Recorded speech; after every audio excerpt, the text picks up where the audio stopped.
j'espère que vous allez bien. Je vous retrouve en ce milieu d'année pour vous dresser un petit bilan de tous les livres que j'ai pu vous présenter depuis janvier et donc de tous les voyages littéraires que j'ai pu vous proposer. Il y en a 42, voilà, donc c'est une vidéo qui va dépoter, voilà, livre après livre. Il va pas falloir traîner si je veux pas que la vidéo elle dure 1h30, devoir la couper en 4 parties, tout ça, tout ça.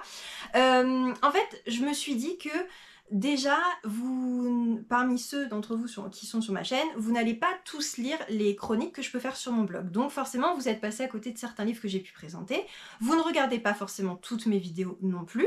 Et je me dis que même si c'est le cas, moi à titre personnel, c'est le genre de vidéo que j'aime bien. Parce que, en fait, ça fait presque comme un gros book haul. C'est une vidéo, voilà, 42 livres où il y a plein de livres à découvrir et à voir. Mais la différence avec un book haul, c'est que là, tous les livres que je vais vous présenter, je les ai lus. Voilà, et ça du coup c'est une des informations à retenir avant de se lancer pleinement dans ma vidéo, c'est que je ne vous présente donc que les livres que j'ai lus. Il n'y aura donc pas tous les livres recommandations que j'ai pu vous faire, type les livres italiens que j'ai repérés au Salon du Livre de Paris, ou les livres sur Frida Kahlo que je vous ai présentés sur le blog puisque je ne les ai pas tous lus. Évidemment, les livres que j'ai pu vous mettre dans mes piles à lire, si je les ai pas lus, bah ils ne sont pas là. Et j'ai pas non plus mis les livres flop, voilà, que ce soit ma vidéo flop ou les chroniques que j'ai pu faire de livres qui ont été des déceptions. Là, on est sur du 100% lu et aimé. Enfin, presque à 100%, vous allez comprendre. Du coup, 42 livres, vous vous doutez bien que je vais pas pouvoir vous en reparler en détail. Là, c'est juste un peu pour vous rafraîchir la mémoire ou pour vous faire un peu tiquer votre intérêt. Et si jamais vous repérez certains livres, je vais tenter de vous mettre en barre d'infos le lien de la vidéo ou de la chronique en face de chaque livre. Mais ma grosse interrogation, c'est le nombre de caractères maximum dans la description. Mais je vais tenter de faire au mieux. Voilà. Sur ce, eh ben écoutez, trêve de blablatage, je vais démarrer tout de suite. Je pense que vous l'aurez remarqué, j'aime quand c'est bien organisé et structuré, donc je vais vous présenter les livres par continent. Et étant donné qu'on est en Europe, on va y rester, on va juste bouger de pays et on va donc démarrer avec l'Angleterre, puisque sur le blog, je vous ai fait un article sur Orgueil et préjugés et Raison et sentiments de Jane Austen, dans les magnifiques éditions Archipoche. Tout simplement, voilà, énorme classique de la littérature anglaise. C'était des petits conseils si vous ne savez pas par lequel commencer entre les deux. On part maintenant en Écosse avec la charmante librairie des jours heureux de Jenny Colgan, publiée chez Pocket. Un petit feel good où on suit une jeune bibliothécaire qui va décider de transformer un van en librairie et de sillonner les Highlands. Petite lecture estivale parfaite. On redescend maintenant en Espagne, forcément vous le savez maintenant sur la chaîne, c'est mon pays d'Europe de prédilection, avec tout d'abord Don Quichotte de Miguel de Cervantes, tome 1, tome 2, là moi j'ai les éditions point. Je vous ai fait une vidéo tout simplement sur cet énorme classique et clairement le plus grand classique espagnol, pour que vous en sachiez, les chaussettes de l'archiduchesse, pour que vous en sachiez plus. Si voilà, vous hésitez à vous lancer, est-ce que c'est vraiment dur à lire, est-ce que c'est long, voilà, tout ça. Donc je vous renvoie à ma vidéo si ça vous intéresse. Autre classique, mais cette fois contemporain, puisqu'il a été écrit dans les années 40 par une jeune femme d'une vingtaine d'années, ce qui a complètement détonné à l'époque dans le monde littéraire, c'est Nada de Carmen Laforet, publié aux éditions Le Livre de Poche. On va suivre une jeune fille qui va évoluer dans la Barcelone des années 40, juste après la guerre civile. C'est très particulier, mais c'est un classique, donc à découvrir. On repart un petit peu dans le temps et on va au siècle d'or espagnol avec le premier tome du Capitaine à la Tristesse d'Arturo Pérez Reverte paru chez Point. Au total, c'est une saga qui compte 7 tomes et chacun va nous présenter une facette du siècle d'or espagnol. Là, on va vraiment être sur une dimension culturelle. C'est des romans de KPDP qui sont très accessibles et clairement, si vous aimez l'histoire et si vous êtes sensible un peu à ce côté KPDP et que vous voulez en découvrir plus sur le siècle d'or, c'est la saga idéale. Je vous ai ensuite proposé un détour, voire même 3 détours par l'Andalousie, avec tout d'abord un feel good policier avec, donc là moi j'ai la version espagnole, mais c'est La Gitane aux yeux bleus, titre extrêmement cliché, de Mamen Sanchez, publié chez Bouquet, puisque le titre original c'est Le bonheur est teinté avec toi, voilà, ça n'a rien à voir, mais bref. Petit feel good où on va suivre 5 femmes extrêmement attachantes qui se battent pour que leur librairie ne ferme pas et qui pourraient être à l'origine de la disparition du fils du patron qui venait justement fermer cette librairie. C'est joyeux, coloré, on est en Andalousie, pareil que la charmante librairie des jours heureux, c'était dans la même vidéo. Petite lecture estivale idéale. Ensuite, je termine avec l'auteur andalou par excellence, Federico García Lorca, et tout d'abord son Romancero gitan que je vous ai présenté sur le blog avec d'autres livres de poésie. C'est clairement un classique, il est tout petit, il ne coûte que 2 €. Moi, c'est un des premiers recueils de poésie qui m'a plu, donc je ne peux que vous inviter à vous le procurer, à le lire. Et le deuxième, c'est Doña Rosita Lesolé chez Folio Théâtre, et cette fois on est sur une pièce de théâtre, forcément je viens de le dire, où en gros il va se servir d'une rose et des différentes étapes de sa vie de rose pour nous présenter une jeune femme qui, prise dans les conventions de son époque, on est au début du XXe siècle il me semble, va finalement dépérir à cause d'un amour qui pourrait ne pas se conclure. Voilà. Donc vous avez le choix, poésie ou théâtre, pour découvrir García Lorca.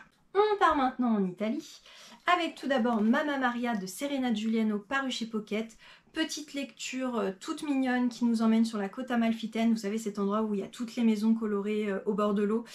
C'est léger, c'est frais, pour autant il y a une toile de fond qui permet d'apporter un peu de corps à l'histoire. C'est mon roman préféré de Serena Giuliano. Je vous ai également présenté un tout petit album jeunesse qui s'appelait La Befana, que je n'ai plus en ma possession parce que je ne l'ai pas aimé. Donc c'est pour ça que je vous disais en introduction de la vidéo que tous les livres que je vous présente, pratiquement je les avais aimés. En fait, je ne l'ai pas aimé, mais la Befana, c'est un personnage extrêmement important du folklore italien. C'est une sorcière qui passe la nuit de l'épiphanie pour apporter des friandises aux enfants qui ont été sages et du charbon à ceux qui ne l'ont pas été. Et ça me paraissait important de vous en parler parce que malheureusement, à ma connaissance, c'est le seul livre français, le seul album en tout cas qui en parle. Donc j'ai trouvé ça très dommage de ne pas avoir accroché. Mais voilà, c'est important donc pour la culture et tout ça, donc je voulais quand même vous en reparler dans cette vidéo. Autre personnage très important du folklore italien, parce que là c'est tellement classique que ça fait partie du folklore italien, je pense on peut le dire, en tout cas de la culture, voilà, italienne. Pinocchio de Carlo Collodi, moi j'ai les éditions du livre de poche. Voilà, je voulais faire mon petit avis de différence entre le livre et le Disney. Je vous ai raconté tout ça dans une vidéo, donc je vous y renvoie si ça vous intéresse. Et pour rester dans le thème du Disney, cette fois on va partir en Autriche. Je vous ai également parlé de Bambi, voilà, de Félix Salten, qui est paru chez Rivage Poche, qui là, pour le coup, est totalement différent du Disney. On n'est pas du tout sur un livre pour enfants, on est sur quelque chose d'assez sombre, d'assez oppressant. Donc c'est pareil, je vous renvoie à mon avis si ça vous intéresse. On commence à partir un peu vers les pays de l'Est avec Mamou d'Anji Maté, paru aux éditions Le Ver à Soie, qui est un petit roman qui nous entraîne en Roumanie pour nous faire suivre la vie d'une toute petite fille qui a perdu sa maman, qui est élevée par sa grand-mère, Mamou, qui est assez stricte avec elle. Et on va suivre un peu ses pensées de petite fille. Voilà, c'est très mignon et je vous en avais parlé dans une vidéo sur des livres qui sentent bon l'enfance.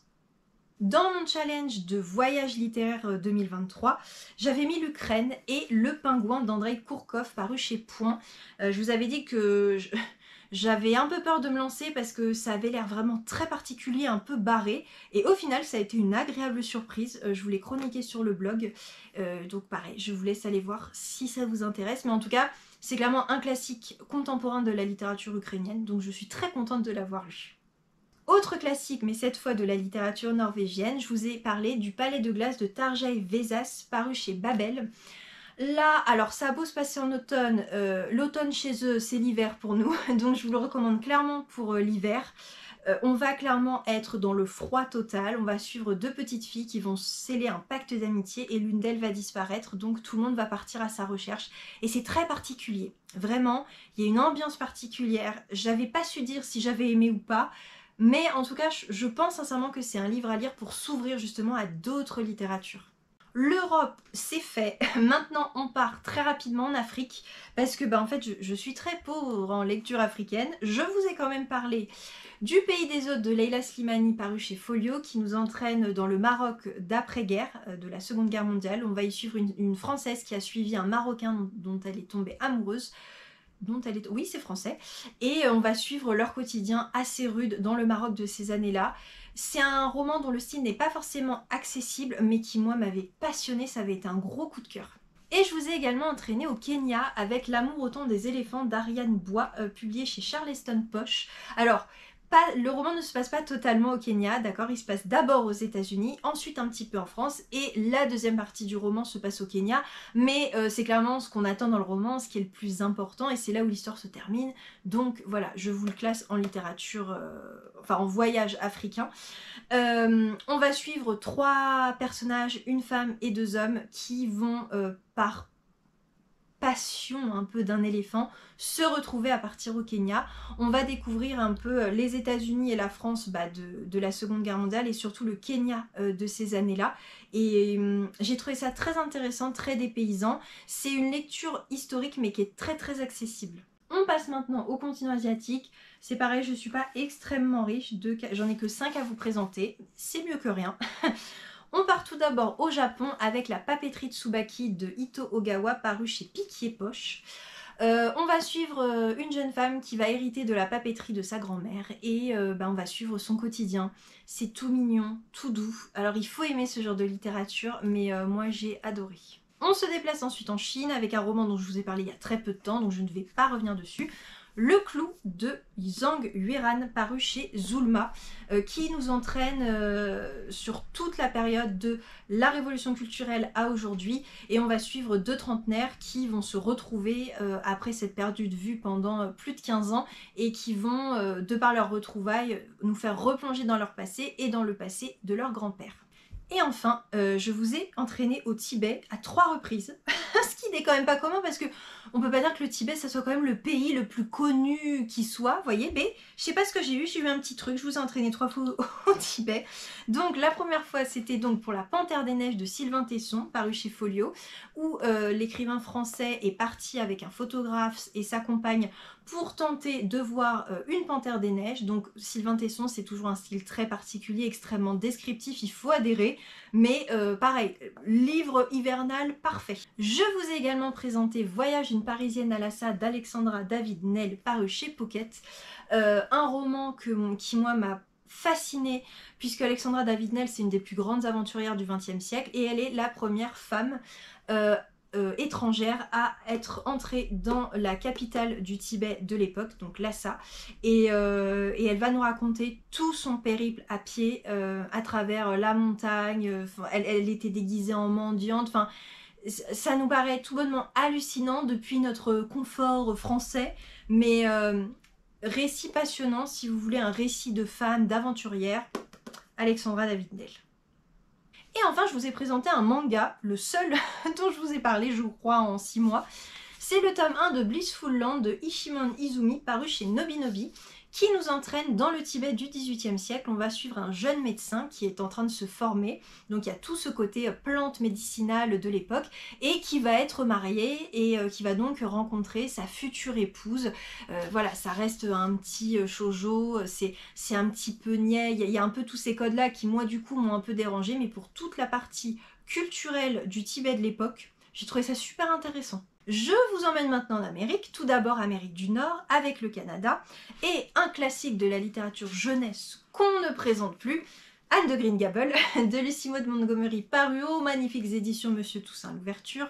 Je vous en ai déjà parlé à plusieurs reprises sur la chaîne, je l'avais refait en début d'année, milieu d'année, je ne sais plus quand c'était, pour vous parler de lectures qui sentent bon l'enfance. Et clairement, ce premier tome, il est différent des autres tomes, puisque dans celui-là, Anne est vraiment enfant, après elle va grandir. C'est une ambiance particulière, voilà, qui change des autres tomes, mais quoi qu'il en soit, c'est une saga doudou à souhait, toutes mignonnes, que je ne peux que vous recommander si vous ne vous êtes pas encore lancé. Je vous ai également présenté sur le blog un petit recueil de poésie, Un thé dans la toundra de Joséphine Bacon, publié chez Mémoire d'Encrier, qui nous entraîne dans la culture amérindienne contemporaine. Moi qui ne suis pas très poésie, j'ai beaucoup aimé. Voilà, je me suis vraiment sentie dépaysée, il y a quelque chose de très amérindien en fait dedans, c'est le but, hein, vous me direz en même temps. Mais voilà, donc du coup, si vous avez envie de découvrir un petit peu de poésie, ce genre de petit recueil, en fait c'était le but de mon article, comme avec le Garcia Lorca, je vous recommande celui-ci. La transition est absolument parfaite pour la suite, puisqu'on va partir aux États-Unis et on va parler amérindien, puisque je vous avais fait une vidéo spéciale sur le sujet, avec tout d'abord le grand classique adapté en film Danse avec les loups de Michael Blake, paru chez J'ai lu, voilà, qu'on ne présente plus, dans lequel on va suivre un sergent de l'armée qui va se retrouver tout seul et qui va sympathiser petit à petit avec, alors lui je sais plus avec quel peuple c'est, les Comanches, et qui va être rapidement considéré comme un déserteur. Voilà, j'avais adoré ce roman. Et gros coup de cœur de ce début d'année, je vous ai également parlé de 1000 femmes blanches de Jim Fergus, paru chez Pocket. Une fois encore, je vous le rabâche, moi c'est une édition collector où j'ai les 3 tomes dedans. Et là, cette fois, on va suivre un groupe de femmes qui participent à une sorte d'opération dans laquelle elles doivent aller se marier avec des Indiens, avec des Amérindiens. Cette fois, on n'est pas avec les Comanches. J'ai oublié quels Indiens c'était. Les Cheyennes. Voilà. J'ai 42 livres à vous présenter. Hein. Soyez indulgents, mon cerveau, il est en ébullition. Voilà, donc avec les Cheyennes, pour essayer un peu de faire la paix entre les deux peuples. Tout ne va évidemment pas se passer comme prévu. C'est un roman qui m'a vraiment bouleversée, impactée, et j'ai vraiment hâte, il est dans ma pile à lire d'été, de lire le tome 2. Et je vous ai également présenté un magnifique album sur les Amérindiens. Je ne sais pas s'il va rentrer dans le cadre, parce qu'il est énorme. C'est Empreinte d'ours de Christian Offroy et Corbeau, paru aux éditions Couleur Corbeau. Enfin voilà, je vous avais fait un réel sur Instagram pour que vous puissiez un peu voir. Je vous avais présenté même 2 autres albums d'ailleurs de la collection dedans. Honnêtement, c'est un album qui est fait pour les enfants, mais en tant qu'adulte, c'est un vrai plaisir. Je ne résiste pas à vous remontrer certaines images. On en parle ou pas de la qualité de ces dessins. Voilà, c'est absolument magnifique.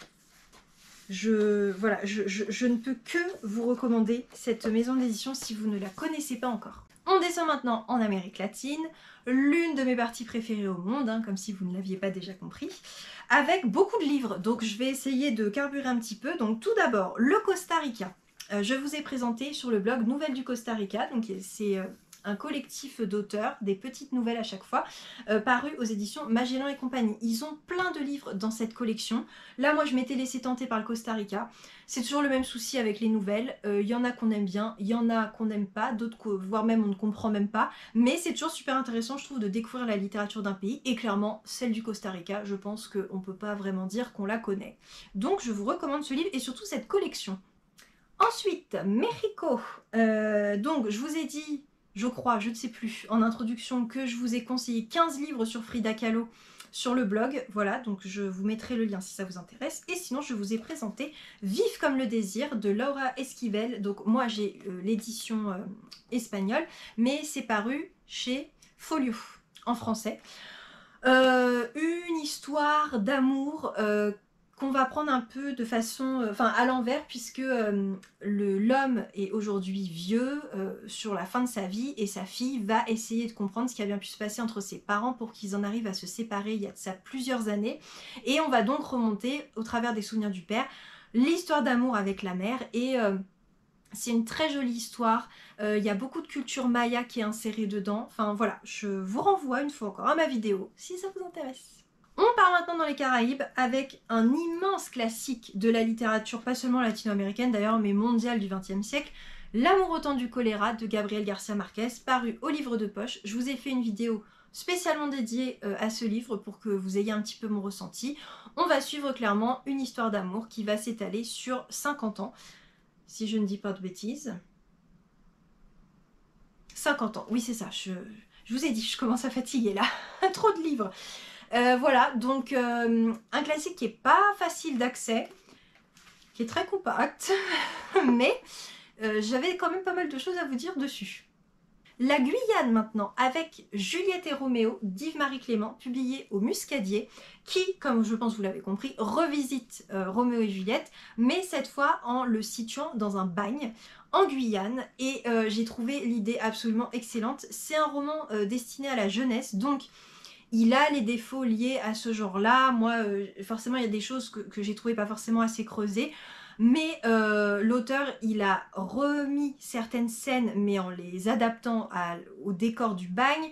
Il a remis des citations originales du livre. Enfin voilà, je trouve que c'est vraiment le genre de livre qui mérite d'être plus connu. Je vous ai également emmené au Brésil avec un classique de la littérature jeunesse, Mon bel oranger de José Mauro de Vasconcelos, publié au livre de poche jeunesse, qui nous fait suivre Zézé, un petit garçon, je ne sais plus quel âge il a 4-5 ans, il est tout petit.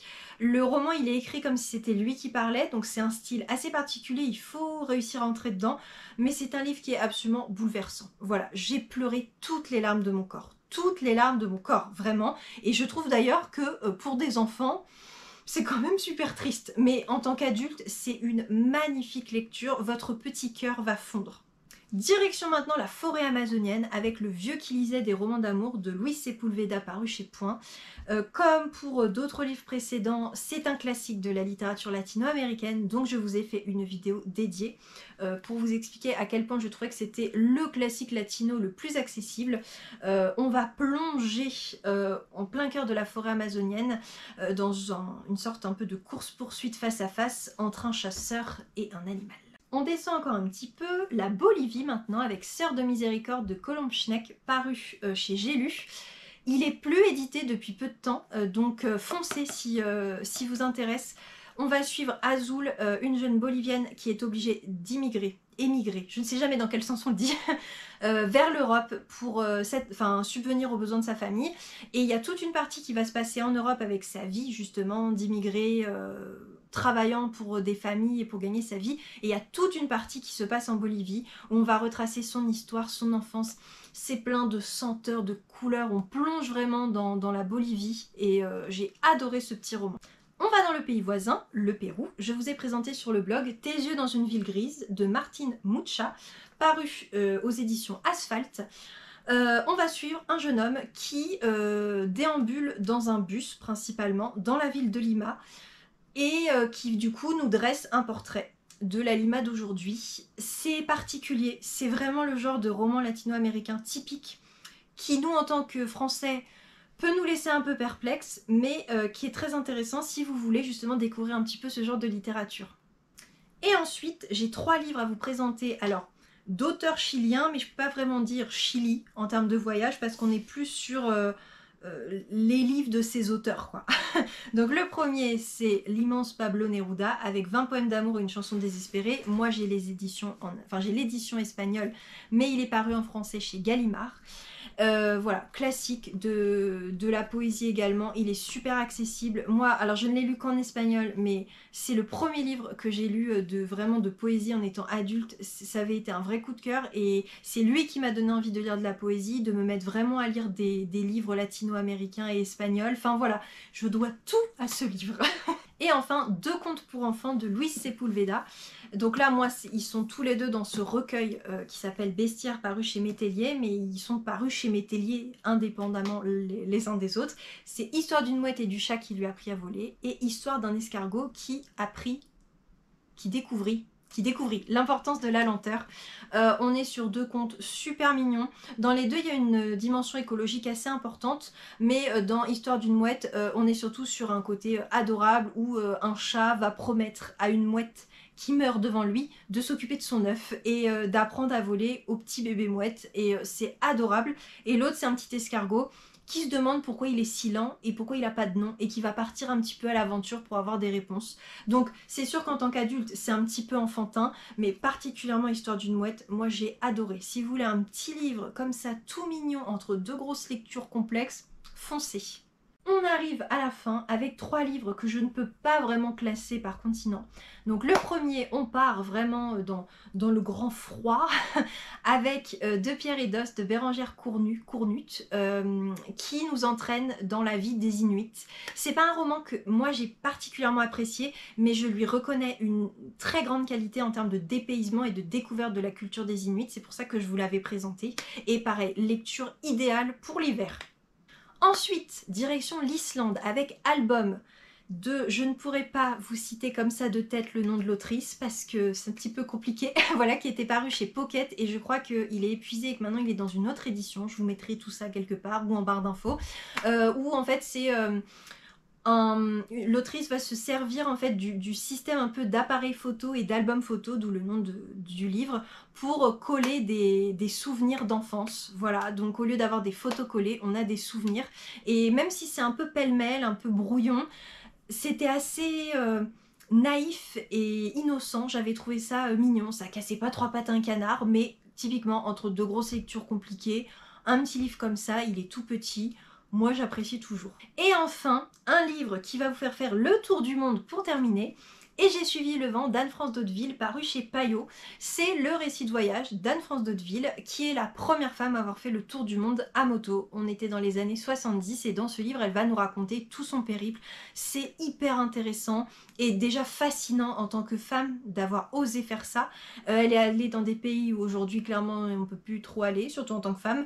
Donc voilà, c'est évidemment, ça reste extrêmement subjectif. C'est son avis à elle sur les pays, sur les habitants qu'elle a rencontrés. Mais voilà, c'est le genre de livre parfait pour l'été, pour voyager et puis pour découvrir une femme qui avait un sacré caractère. Voilà, je l'ai fait. Je vous ai présenté 42 livres, je n'en peux plus. J'espère que cette vidéo vous aura plu. Que vous aurez découvert des livres que vous aviez zappés quand même en 6 mois. Et voilà, j'espère que ça vous inspirera pour vos futures lectures. Moi, je ne vous retrouve, je pense, pas tout de suite. Il est fort probable que je fasse une coupure jusqu'à la rentrée, mais je me dis qu'avec ça, je vous laisse quand même avec un gros bagage de livres et de voyages littéraires possibles. Donc vous aurez de quoi faire d'ici mon retour sur la chaîne. Voilà. Moi, je vous fais donc ma petite pause estivale habituelle, sauf que contrairement aux autres années, elle va être quand même bien plus courte parce que certaines fois vous vous êtes pris 4 mois de pause dans la tête. Là normalement je reviendrai en septembre. Et puis bah écoutez, passez un très bel été et je vous dis à la rentrée. Hasta luego!